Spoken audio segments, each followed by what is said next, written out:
ETV news కు స్వాగతం. ముందుగా ముఖ్యాంశాలు.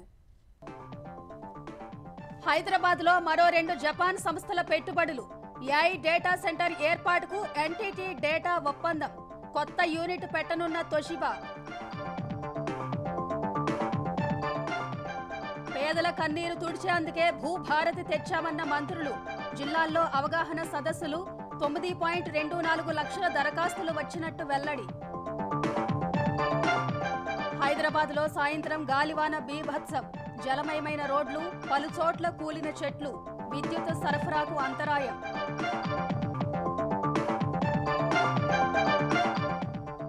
మద్యం కేసులో విజయసాయిరెడ్డిని ప్రశ్నించిన సిట్.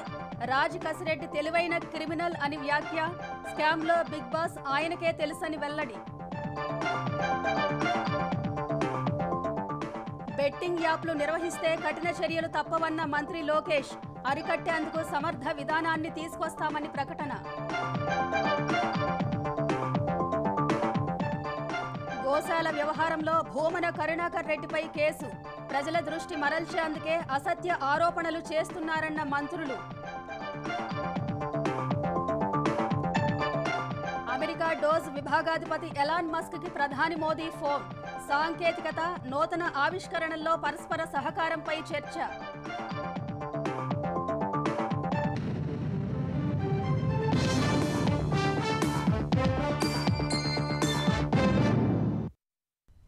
జపాన్లో ముఖ్యమంత్రి రేవంత్ రెడ్డి పెట్టుబడుల వేట విజయవంతంగా సాగుతోంది. సీఎం ప్రయత్నాలతో హైదరాబాద్లో 10,500 కోట్ల రూపాయల పెట్టుబడితో భారీ artificial intelligence data centre cluster ఏర్పాటుకు జపాన్కు చెందిన ఎన్టీటీ డేటా, నెయిసాలు ముందుకొచ్చాయి. ఈ మేరకు తెలంగాణ ప్రభుత్వంతో ఆయా సంస్థలు త్రైపాక్షిక ఒప్పందం చేసుకున్నాయి. ఇదే సమయంలో India Japan economic partnership road షోలో పాల్గొన్న రేవంత్ రెడ్డి తెలంగాణలో ఉన్న పెట్టుబడి అవకాశాలను ఉపయోగించుకోవాలని జపాన్ పారిశ్రామికవేత్తలను ఆహ్వానించారు. ప్రపంచంలోనే అగ్రశ్రేణి 3 డేటా సెంటర్ ప్రొవైడర్లలో ఒకటైన NTT data centre, NTT data company తెలంగాణలో భారీ artificial intelligence data centre cluster ఏర్పాటుకు ముందుకు వచ్చింది. ఈ మేరకు ముఖ్యమంత్రి రేవంత్ రెడ్డి సమక్షంలో తెలంగాణ ప్రభుత్వంతో ఒప్పందం చేసుకుంది. ఏఐ ఫస్ట్ క్లౌడ్ ప్లాట్ఫామ్ సంస్థ నెయిసా నెట్వర్క్ తో కలిసి ఏర్పాటు చేసే డేటా సెంటర్ క్లస్టర్ ఏర్పాటుకు ఎన్టీటీ డేటా కంపెనీ 10,500 కోట్ల రూపాయల పెట్టుబడి పెట్టనుంది. ఐటీ సేవలు, డేటా సెంటర్లు, డిజిటల్ ట్రాన్స్ఫర్మేషన్ లో పేరొందిన ఈ కంపెనీ దాదాపు 1,93,000 మంది ఉద్యోగులతో 50 దేశాల్లో విస్తరించి ఉంది. ఆయా దేశాల్లో public services, BFSI, health care, manufacturing, telecom రంగాల్లో సేవలందిస్తోంది. నెయిసా నెట్వర్క్ తో కలిసి ఎన్టీటీ డేటా కంపెనీ నిర్మించే 400 మెగావాట్ల డేటా సెంటర్ క్లస్టర్ 25,000 జీపీయూలతో దేశంలోని అత్యంత శక్తివంతమైన ఏఐ సూపర్ కంప్యూటింగ్ మౌలిక సదుపాయాలను సమకూరుస్తుందని తెలంగాణ సర్కార్ తెలిపింది. ఈ క్లస్టర్ ను 500 మెగావాట్ల వరకు గ్రిడ్ పునరుత్పాదక విద్యుత్ మిశ్రమంతో నిర్వహిస్తారని వెల్లడించింది. లిక్విడ్ ఇమ్మర్షన్ వంటి అత్యాధునిక కూలింగ్ టెక్నాలజీతో అత్యున్నత ఈఎస్జీ, ఎన్విరాన్మెంటల్, సోషల్ గవర్నెన్స్ ప్రమాణాలతో అభివృద్ధి చేస్తారని ప్రభుత్వం తెలిపింది. ఈ క్లస్టర్ తెలంగాణలోని విద్యా సంస్థల భాగస్వామ్యంతో ఏఐ ప్రతిభను పెంపొందిస్తుందని వెల్లడించింది. Telangana digital public infrastructure machine కు దోహదం చేస్తుందని వివరించింది. భారీ పెట్టుబడుల ఒప్పందంపై హర్షం వ్యక్తం చేసిన సీఎం ప్రభుత్వ పారిశ్రామిక విధానాలు పెట్టుబడులను ఆకర్షిస్తున్నాయని చెప్పారు. ప్రతిభావంతులైన నిపుణులు అందుబాటులో ఉన్నందున ఏఐ డిజిటల్ సేవల్లో తెలంగాణ అగ్రగామిగా నిలుస్తుందన్నారు. ఏడబ్ల్యూఎస్, ఎస్టీటీ, టిల్మన్ హోల్డింగ్స్, సిటీఆర్ఎల్ఎస్ వంటి పెద్ద కంపెనీల డేటా సెంటర్ ప్రాజెక్టుల వరుసలో ఎన్టీటీ భారీ పెట్టుబడుల ఒప్పందంతో దేశంలో ప్రముఖ డేటా సెంటర్ హబ్ గా హైదరాబాద్ స్థానం మరింత బలపడిందని సీఎం అన్నారు. మరోవైపు సంగారెడ్డి జిల్లా రుద్రారంలో ప్రముఖ ఎలక్ట్రానిక్ సంస్థ తోషిబా 562 కోట్ల రూపాయల పెట్టుబడితో మరో పరిశ్రమ పెట్టనుంది. ఈ మేరకు సీఎం సమక్షంలో తోషిబా అనుబంధ సంస్థ టీటీడీఐ తెలంగాణ ప్రభుత్వంతో అవగాహన ఒప్పందం కుదుర్చుకుంది. విద్యుత్ సరఫరా, పంపిణీ రంగంలో పెట్టుబడులు, ఆవిష్కరణలకు ఎంఓయూ చేసుకుంది. రుద్రారంలో ఇప్పటికే టీటీడీఐ 2 కర్మాగారాలను నిర్వహిస్తోంది. అటు టోక్యోలోని హోటల్ ఇంపీరియల్లో జరిగిన India Japan economic partnership road show నిర్వహించిన రేవంత్ రెడ్డి తెలంగాణ కొత్త రాష్ట్రమైన అత్యంత వేగంగా వృద్ధి చెందుతోందని జపాన్ పారిశ్రామికవేత్తలకు వివరించారు. తెలంగాణ రైజింగ్ తమ ప్రభుత్వ నినాదమని తెలిపిన సీఎం ప్రపంచ స్థాయి మౌలిక సదుపాయాలు, నైపుణ్యం, ప్రతిభ, స్థిరమైన విధానాలు తమ ప్రభుత్వ సొంతమని వివరించారు. లైఫ్ సైన్సెస్, గ్లోబల్ కేపబిలిటీ సెంటర్లు, electronics, electric vehicles, textiles, AI data సెంటర్లు, లాజిస్టిక్స్ రంగాల్లో పెట్టుబడులు పెట్టాలని కోరారు. భారత్, జపాన్ కలిసి ప్రపంచానికి అద్భుతమైన భవిష్యత్తును నిర్మిద్దామని సీఎం పిలుపునిచ్చారు. అనంతరం రేవంత్ రెడ్డి టోక్యోలో సుమిదా రివర్ ఫ్రంట్ ను పరిశీలించారు. పేదల కన్నీరు తుడిచేందుకే భూభారతిని తీసుకొచ్చామని తెలంగాణ రెవెన్యూ శాఖ మంత్రి పొంగులేటి శ్రీనివాసరెడ్డి అన్నారు. ములుగు జిల్లా వెంకటాపూర్లో భూభారతి రెవెన్యూ సదస్సులో మంత్రులు సీతక్క, కొండా సురేఖతో కలిసి ఆయన పాల్గొన్నారు. గతంలో ధరణి గురించి రెవెన్యూ సదస్సులు ఎక్కడైనా పెట్టారా అని పొంగులేటి శ్రీనివాసరెడ్డి ప్రశ్నించారు.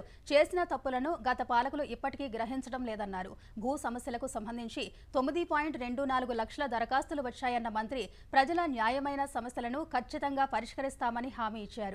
రెవెన్యూ అధికారులే గ్రామాలకు వచ్చి సమస్యలు పరిష్కరిస్తారని మంత్రులు తెలిపారు. పొజిషన్ లో ఉన్న వారికి పాస్ బుక్ ఇచ్చే అవకాశాన్ని ఈ చట్టంలో కల్పించాము. ఇలా 1, 2, 3 కాదు, సుమారు 27-28 అంశాలని ఈ భూభారత చట్టం ద్వారా సామాన్య ప్రజలకి చెప్పులు అరిగిందాకా మీరు ఎంఆర్ఓ ఆఫీసుకో, ఆర్డీఓ ఆఫీసుకో, కలెక్టర్ ఆఫీసుకో నా ఆడబిడ్డల మెడలో ఉన్న మంగళసూత్రాలు అమ్మి హైకోర్టుకో పోవాల్సిన పరిస్థితి ఈ చట్టం వల్ల లేదు. మీ గ్రామానికే మన రెవెన్యూ అధికారులు వస్తారు. 1 రూపాయి మీరు పెట్టాల్సిన అవసరం లేదు. మీ సమస్యని శాశ్వతంగా పరిష్కరిస్తారు. కోర్టులో ఉంటే అది కోర్టు పరిధి తేలిన తర్వాత పరిష్కరిస్తాము. హైదరాబాద్లోని పలు ప్రాంతాల్లో ఈ సాయంత్రం ఒక్కసారిగా కురిసిన గాలివాన బీభత్సం సృష్టించింది. హఠాత్తుగా పెనుగాలులు, వర్షం కారణంగా కార్యాలయాల నుంచి ఇళ్లకు వెళ్లేవారు తీవ్ర ఇబ్బందులు ఎదుర్కొన్నారు. ప్రచండ గాలులకు వాహనదారులు బెంబేలెత్తిపోయారు. క్యుములో నింబస్ మేఘాలతో ఒక్కసారిగా కురిసిన వర్షం నగరవాసులకు నరకం చూపించింది. రోడ్లపై 2 అడుగుల మేర నిలిచిన వరదతో తిప్పలు తప్పలేదు. అటు వర్షాలతో తలెత్తిన పరిస్థితులపై సమీక్షించిన బీసీ సంక్షేమ శాఖ మంత్రి పొన్నం ప్రభాకర్ అధికారులను అప్రమత్తంగా ఉండాలని ఆదేశించారు. హైదరాబాద్లోని పలు ప్రాంతాల్లో ఈ సాయంత్రం కురిసిన వర్షం బీభత్సం సృష్టించింది. భీకర గాలులతో కూడిన జోరు వానకు పలు చోట్ల రహదారులు జలమయమయ్యాయి. బేగం బజార్, కోఠి, సుల్తాన్ బజార్, అబిడ్స్, బషీర్బాగ్, నాంపల్లి, లిబర్టీ, హిమాయత్ నగర్, నారాయణగూడ, లక్డీకాపూల్, ట్యాంక్బండ్ ప్రాంతాల్లో రహదారులు నీటికుంటలను తలపించాయి. ఎస్ఆర్ నగర్, బోరబండ, అమీర్పేట, పంజాగుట్ట, మధురానగర్, జూబ్లీహిల్స్, బంజారాహిల్స్, చంపాపేట్, సైదాబాద్, సరూర్ నగర్, దిల్సుఖ్ నగర్లో వర్షం కారణంగా రోడ్లపై నీరు నిలిచి వాహనదారులు, బాటసారులు ఇబ్బందులు పడ్డారు. బషీర్బాగ్, నారాయణగూడ, ఖైరతాబాద్లో వడగళ్ల వర్షం కురిసింది. తార్నాక, ఓయూ క్యాంపస్, లాలాపేట్, హబ్సిగూడ, నాచారం, మల్లాపూర్ ప్రాంతాల్లో వాన దంచికొట్టింది.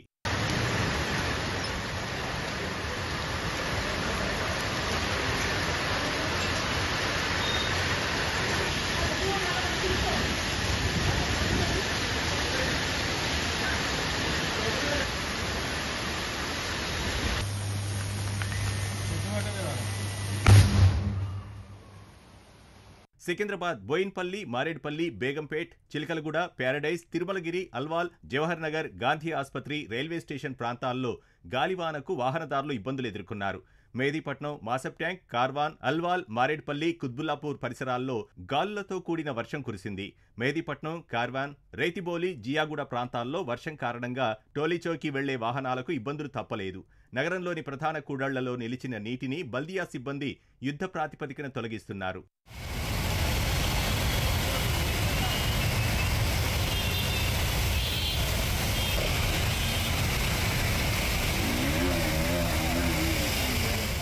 ప్రచండ గాలులతో కూడిన జడివానకు హైదరాబాద్లోని చాలా ప్రాంతాల్లో విద్యుత్ సరఫరా నిలిచింది. అస్మాన్గఢ్ విద్యుత్ డివిజన్ పరిధిలో 67 ఫీడర్లు ట్రిప్ అయ్యాయి. పలు ప్రాంతాల్లో విద్యుత్ పునరుద్ధరణ కోసం సిబ్బంది రంగంలోకి దిగారు. భారీ గాలుల దృష్ట్యా భారీ హోర్డింగ్లు, బస్టాప్ల వద్ద ప్రజలు అప్రమత్తంగా ఉండాలని అధికారులు హెచ్చరించారు.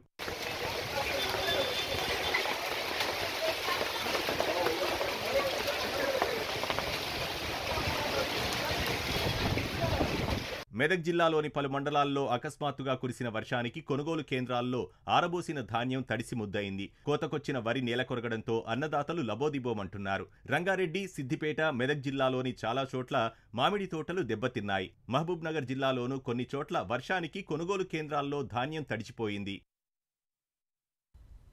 ఆంధ్రప్రదేశ్లో జరిగిన మద్యం కుంభకోణంలో బిగ్ బాస్ ఎవరో తనకు తెలియదని మాజీ ఎంపీ విజయసాయిరెడ్డి అన్నారు. వైసీపీ హయాంలో మద్యం స్కామ్ జరిగిందా లేదా అనేది రాజ్ కసిరెడ్డినే అడగాలని స్పష్టం చేశారు. విజయవాడలో సిట్ విచారణకు హాజరైన ఆయన 4 అంశాలపై అధికారులు ప్రశ్నించారని చెప్పారు. లిక్కర్కు సంబంధించి తన ఇంట్లోనే 2 సమావేశాలు జరిగింది వాస్తవమేనన్న సాయిరెడ్డి ముడుపులపై మాత్రం తనకు సమాచారం లేదన్నారు.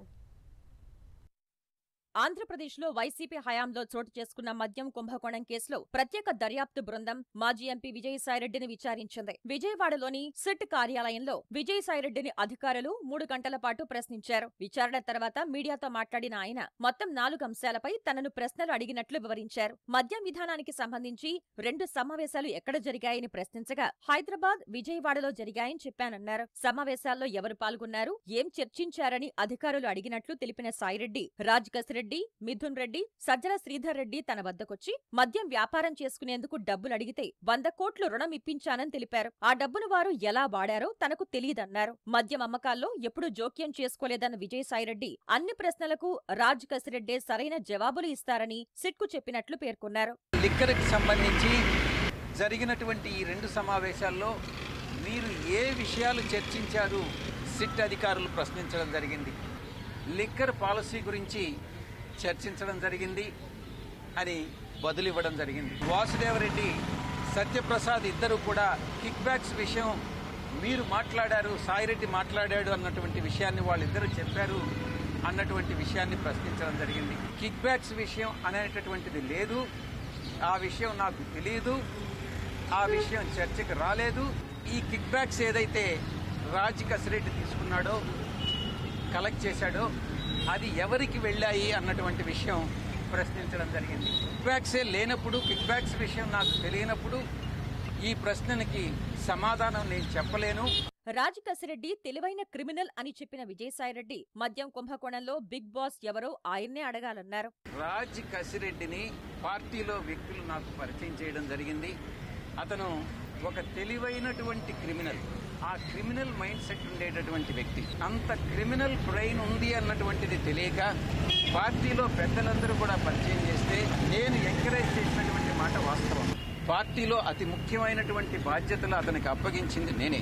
ఇంత దుర్మార్గపు వ్యక్తి ఏ రకంగా నన్ను మోసగించాడు అన్నటువంటి విషయం నాన్నే ఆశ్చర్యానికి గురి చేస్తుంది. స్కామ్ జరిగిందా లేదా అన్నటువంటిది రాజ్ కసిరెడ్డిని అడగండి. బిగ్ బాస్ ఉన్నారా లేదా అన్నటువంటి విషయం నాకు తెలియదు.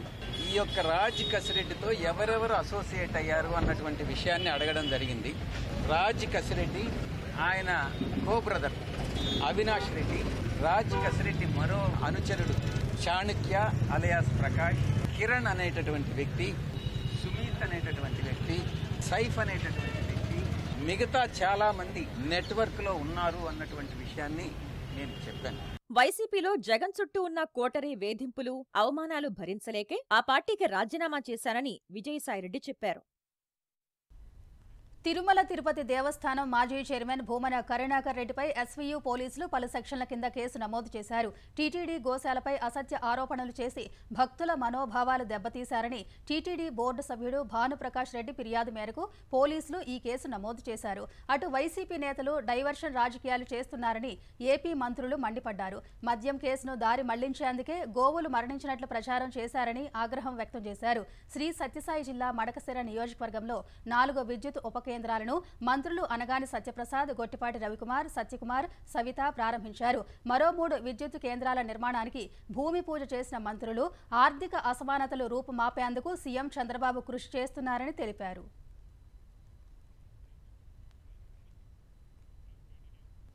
హిందువుల పవిత్ర గ్రంథం భగవద్గీతకు అరుదైన గుర్తింపు లభించింది. భగవద్గీత సహా భరతముని రచించిన నాట్యశాస్త్రానికి యునెస్కో మెమరీ ఆఫ్ వరల్డ్ రిజిస్టర్లో చోటు దక్కింది. ఈ నెల 17న కొత్తగా 74 డాక్యుమెంటరీలను యునెస్కో మెమరీ ఆఫ్ వరల్డ్ రిజిస్టర్లో చేర్చగా మొత్తం సంఖ్య 570కి చేరింది. అత్యుత్తమ విలువలు కలిగిన భగవద్గీత సంరక్షణకు యునెస్కో నిర్ణయం దోహదం చేయనుంది. ఈ విషయాన్ని వెల్లడించిన ప్రధాని నరేంద్ర మోదీ ఇది ప్రపంచవ్యాప్తంగా ఉన్న ప్రతి భారతీయుడు గర్వించదగిన విషయమన్నారు. UNESCO memory of the world రిజిస్టర్లో భగవద్గీత నాట్యశాస్త్రానికి చోటు దక్కడం కాలాతీత జ్ఞానం, గొప్ప సంస్కృతి లభించిన గుర్తింపు అని ప్రధాని కొనియాడారు. భగవద్గీత, నాట్యశాస్త్రం శతాబ్దాలుగా నాగరికతను, చైతన్యాన్ని పెంచడం సహా ప్రపంచానికి స్ఫూర్తినిస్తూనే ఉన్నాయని తెలిపారు. భారతీయ సంస్కృతికి అద్దం పట్టే భగవద్గీత, భరతముని రచించిన నాట్యశాస్త్రానికి యునెస్కో మెమరీ ఆఫ్ వరల్డ్ రిజిస్టర్లో చోటు లభించడంపై ఉప ముఖ్యమంత్రి పవన్ కళ్యాణ్ హర్షం వ్యక్తం చేశారు. ఈ గుర్తింపు భారత విశ్వాస వ్యవస్థలకు మళ్లీ ప్రాణం పోస్తుందని అభిప్రాయపడ్డారు. దూరదృష్టి కలిగిన ప్రధాని నరేంద్ర మోదీ నాయకత్వం కారణంగానే ప్రపంచ వేదికలపై దేశ ఆధ్యాత్మికత, సాంస్కృతిక వారసత్వానికి గౌరవం దక్కుతోందన్నారు. దేశానికే ఉదాహరణగా నిలిచేలా ఆంధ్రప్రదేశ్లో సమగ్ర బెట్టింగ్ నిరోధక విధానం తీసుకొచ్చేందుకు కృషి చేస్తున్నామని విద్యా, ఐటీ, ఎలక్ట్రానిక్స్ శాఖల మంత్రి నారా లోకేష్ వెల్లడించారు. బెట్టింగ్ యాప్ల నియంత్రణకు దీర్ఘకాలిక పరిష్కారం కోసం ప్రయత్నిస్తున్నామన్నారు. ఈ ముప్పును అంతం చేయడానికి చట్టపరమైన అన్ని మార్గాలను అన్వేషిస్తామని తెలిపారు. బెట్టింగ్ యాప్లు యువత జీవితాలను నాశనం చేస్తున్నాయని పేర్కొన్నారు. జూదానికి బానిసైన యువత నిరాశలో కూరుకుపోవడం వంటి వందలాది హృదయ విదారక ఘటనలు వింటున్నానని, వాటిని ఆపుతామని స్పష్టం చేశారు. సినీ తారలు ప్రచారంతో నిర్వహించే బెట్టింగ్ యాప్ల వల్ల యువత జీవితాలు నాశనం అవుతున్నాయంటూ కొందరు పెట్టిన పోస్టులపై లోకేష్ ఈ మేరకు స్పందించారు. ఆంధ్రప్రదేశ్ ఎస్సీ వర్గీకరణకు సంబంధించి ఉపకులాలకు వర్తించే రిజర్వేషన్లను నిర్వచిస్తూ ఏపీ ప్రభుత్వం నోటిఫికేషన్ జారీ చేసింది. ఈ ఆర్డినెన్స్కు సంబంధించి నిన్న గెజెట్ జారీ చేసిన ప్రభుత్వం నేడు ఉపకులాలకు వర్తించే రిజర్వేషన్ మార్గదర్శకాలు విడుదల చేసింది. ఈ నిబంధనలు తక్షణం అమల్లోకి వస్తాయని పేర్కొంటూ ఆదేశాలు జారీ చేసింది. రాష్ట్ర ప్రభుత్వం గ్రామీణ, పట్టణ ప్రాంత స్థానిక సంస్థలు, ప్రభుత్వ కార్పొరేషన్లు, ఇతర సంస్థల్లో వర్గీకరణ ప్రాతిపదికన రిజర్వేషన్ వర్తిస్తుందని నోటిఫికేషన్లో పేర్కొంది. విద్యా సంస్థల్లో అడ్మిషన్లు, ప్రభుత్వ ఉద్యోగాల్లో బ్యాక్లాగ్ ఖాళీల్లో రూల్ ఆఫ్ రిజర్వేషన్ వర్తింపు ఉంటుందని స్పష్టం చేసింది. నేషనల్ హెరాల్డ్కు సంబంధించి 2,000 కోట్ల ఆస్తులు కాజేసే ప్రయత్నం కాంగ్రెస్ చేసిందని కేంద్ర హోంశాఖ సహాయ మంత్రి బండి సంజయ్ ఆరోపించారు. యూపీఏ ప్రభుత్వ హయాంలోనే సీబీఐ దర్యాప్తు కేసు నమోదైందని, సోనియా, రాహుల్ బెయిల్ పొందారని గుర్తు చేశారు. భారతీయ చట్టాలు సోనియా గాంధీ, రాహుల్ గాంధీకి వర్తించవా అని ప్రశ్నించారు. తప్పు చేసిన వారు ఎవరైనా జైలుకు వెళ్లక తప్పదని కేంద్ర మంత్రి బండి సంజయ్ తెలిపారు.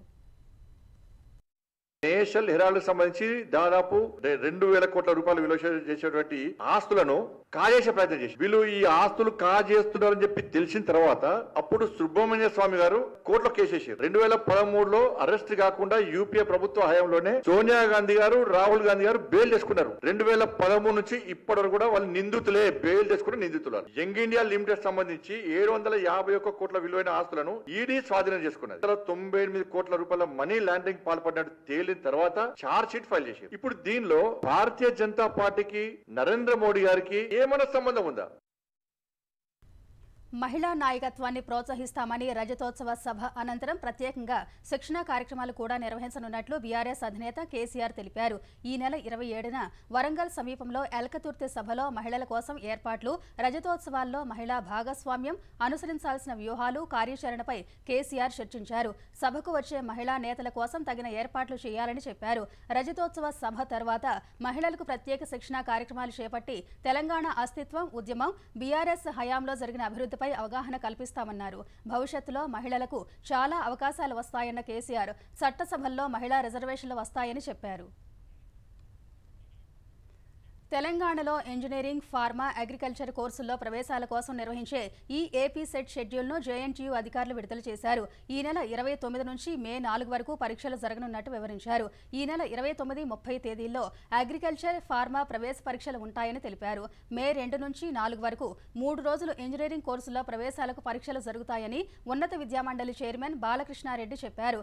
అగ్రికల్చర్, ఫార్మా విభాగాలకు సంబంధించి శనివారం నుంచి, ఇంజనీరింగ్ విభాగానికి సంబంధించి ఈ నెల 22 నుంచి హాల్ టికెట్లు డౌన్లోడ్ చేసుకోవచ్చని తెలిపారు. అభ్యర్థులు ముందస్తుగా హాల్ టికెట్లు డౌన్లోడ్ చేసుకుంటే ఏమైనా తప్పులుంటే సరిదిద్దుకోవచ్చని తెలిపారు. హైదరాబాద్ ఎంఎంటీఎస్ రైలులో యువతిపై అత్యాచార యత్నం కేసు కీలక మలుపు తిరిగింది. యువతిపై అత్యాచార యత్నం జరగలేదని రైల్వే పోలీసులు తేల్చారు. ఆ యువతి తమను తప్పుదోవ పట్టించినట్టు నిర్ధారణకు వచ్చారు. ఎంఎంటీఎస్లో రీల్స్ చేస్తూ యువతి రైలు నుంచి జారిపడినట్టు నిర్ధారించారు. ఎంఎంటీఎస్లో తనపై అత్యాచార యత్నం జరిగిందంటూ విచారణలో యువతి రైల్వే పోలీసులకు ఫిర్యాదు చేసింది. అత్యాచార యత్నంపై దర్యాప్తు జరిపిన రైల్వే పోలీసులు 300కు పైగా సీసీ కెమెరాలు పరిశీలించారు. దాదాపు 120 మంది అనుమానితులను ప్రశ్నించారు. చివరకు యువతిపై అత్యాచార యత్నం జరగలేదని ఆమె ద్వారానే నిర్ధారించుకున్నారు. న్యాయ సంబంధ అంశాలను పరిశీలించి కేసును మూసివేసే యోచనలో రైల్వే పోలీసులు ఉన్నట్టు తెలుస్తోంది. ఎలాన్ మస్క్ నేతృత్వంలోని టెస్లా, స్టార్లింక్ ఇంటర్నెట్ సంస్థలు భారత విపణిలోకి అడుగుపెట్టేందుకు ఆసక్తి చూపుతున్న వేళ కీలక పరిణామం చోటు చేసుకుంది. అమెరికా అధ్యక్షుడు ట్రంప్ ప్రభుత్వంలో డోజ్ విభాగాధిపతిగా ఉన్న ఎలాన్ మస్క్తో ప్రధాని నరేంద్ర మోదీ ఫోన్లో చర్చలు జరిపారు. వివిధ అంశాలపై ఆయనతో మాట్లాడినట్లు మోదీ సామాజిక మాధ్యమం ఎక్స్లో పోస్టు చేశారు. ఈ ఏడాది ప్రారంభంలో వాషింగ్టన్ భేటీ సందర్భంగా చర్చకు వచ్చిన అంశాలపైన సమాలోచనలు జరిపినట్టు తెలిపారు. సాంకేతికత, నూతన ఆవిష్కరణ వంటి రంగాల్లో ఇరు దేశాల మధ్య పరస్పర సహకారానికి ఉన్న అవకాశాలపై చర్చించినట్లు ప్రధాని వెల్లడించారు. ఈ రెండు రంగాల్లో అమెరికాతో భాగస్వామ్యాన్ని మరింత బలోపేతం చేసేందుకు భారత్ కృతనిశ్చయంతో ఉందన్నారు. పశ్చిమ బెంగాల్ అల్లర్లపై బంగ్లాదేశ్ వ్యాఖ్యలను భారత్ తీవ్రంగా ఖండించింది. తమ దేశంలో మైనారిటీలపై, ముఖ్యంగా హిందువులపై జరుగుతున్న దాడులను నిరోధించడంలో విఫలమైన యూనస్ సర్కార్ తమకు సుద్దులు చెప్పడం విడ్డూరంగా ఉందని విదేశాంగ శాఖ మండిపడింది.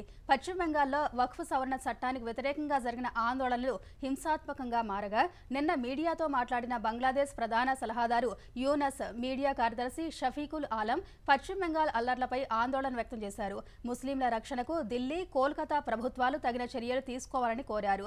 ఈ వ్యాఖ్యలను ఖండించిన విదేశాంగ శాఖ తమ దేశంలో మైనారిటీలపై జరుగుతున్న దాడులను పట్టించుకొని బంగ్లాదేశ్ తమకు సుద్దులు చెప్పడం విస్మయం కలిగిస్తోందని వ్యాఖ్యానించింది. బంగ్లాదేశ్లో గతేడాది అవామీ లీగ్ ప్రభుత్వానికి వ్యతిరేకంగా ఎగసిపడిన నిరసనల కారణంగా మాజీ ప్రధాని షేక్ హసీనా అధికారం నుంచి తప్పుకొని ఢిల్లీలో ఆశ్రయం పొందుతున్నారు. తర్వాత బంగ్లాదేశ్లో కొనసాగిన అల్లర్లలో అవామీ లీగ్ మద్దతుదారులనే నెపంతో హిందువులు, వారి ఆస్తులే లక్ష్యంగా పెద్ద ఎత్తున దాడులు జరిగాయి. వాటిని ఆపడంలో యూనస్ సారథ్యంలోని తాత్కాలిక ప్రభుత్వం విఫలమైంది. వివిడిఎన్ టెక్నాలజీస్ సంస్థ అభివృద్ధి చేసిన స్వదేశీ తయారీ ఏఐ సర్వర్ అదిపురిని కేంద్ర సమాచార సాంకేతికత శాఖ మంత్రి అశ్విని వైష్ణవ్ ఆవిష్కరించారు. ఏఐ సర్వర్ను దేశీయంగా అభివృద్ధి చేయడం ఇదే తొలిసారని ఆయన తెలిపారు. అదిపురిలో 8 జీపీయూలు అమర్చారని వెల్లడించారు. అడ్వాన్స్ ఎలక్ట్రానిక్స్, కృత్రిమ మేధా రంగాల్లో పెరుగుతున్న భారత శక్తిని ఇది తెలియజేస్తోందని అన్నారు. ఈ సందర్భంగా వివిడిఎన్ టెక్నాలజీస్ సిబ్బందిని అభినందించిన అశ్విని వైష్ణవ్ మేక్ ఇన్ ఇండియాకు ఇది ఒక గొప్ప ముందడుగని వ్యాఖ్యానించారు.